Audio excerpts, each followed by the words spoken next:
রাজ্যের স্কুলগুলিতে পড়ুয়াদের জন্য গোপালন এবং গো উৎপাদিত পণ্য সামগ্রী ব্যবহারের উপকারিতা সম্পর্কে সচেতনতামূলক প্রচার ও কর্মশালা সংগঠিত করার জন্য সম্প্রতি রাজ্য শিক্ষা দপ্তরের নির্দেশিকাকে ঘিরে প্রশ্ন তুলেছিলেন রাজ্যের বিরোধী দলনেতা জিতেন্দ্র চৌধুরী।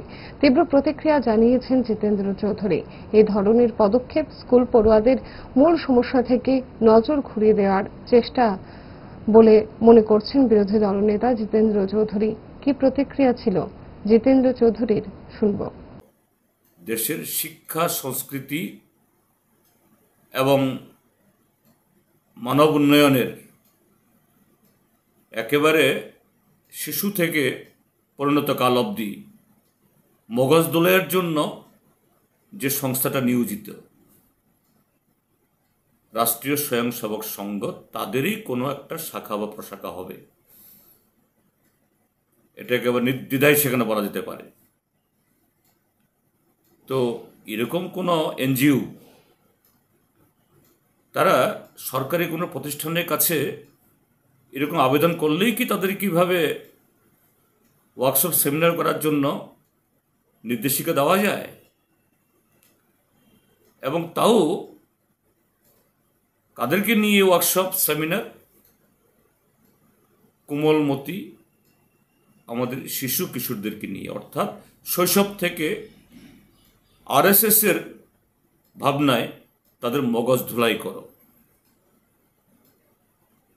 যা আমাদের মতো একটা গণতান্ত্রিক এবং যুক্তরাষ্ট্রীয় কাঠামো এবং বহুত্ববাদী যে এই ব্যবস্থা, এরকম একটা ব্যবস্থায় এইভাবে এরকম একটা ভুঁইফোর একটা সংগঠনকে স্কুলে ঢুকে সেখানে ওয়ার্কশপ সেমিনার করার জন্য দায়িত্ব দেওয়া যায় না।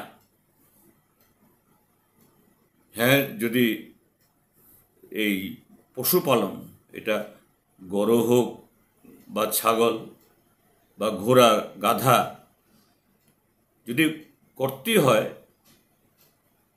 সেটা হতে পারে আমাদের যে অ্যানিম্যাল রিসোর্স ডেভেলপমেন্ট ডিপার্টমেন্ট, অর্থাৎ পশুপালন দপ্তর, তাদের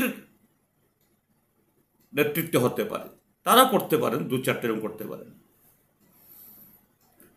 কিন্তু ডাক্তার মানিক সাহার নেতৃত্বে আজকে ত্রিপুরা রাজ্যের যে সরকার, তাদের সেগুলোতে কোনো মাথা ব্যথা নেই।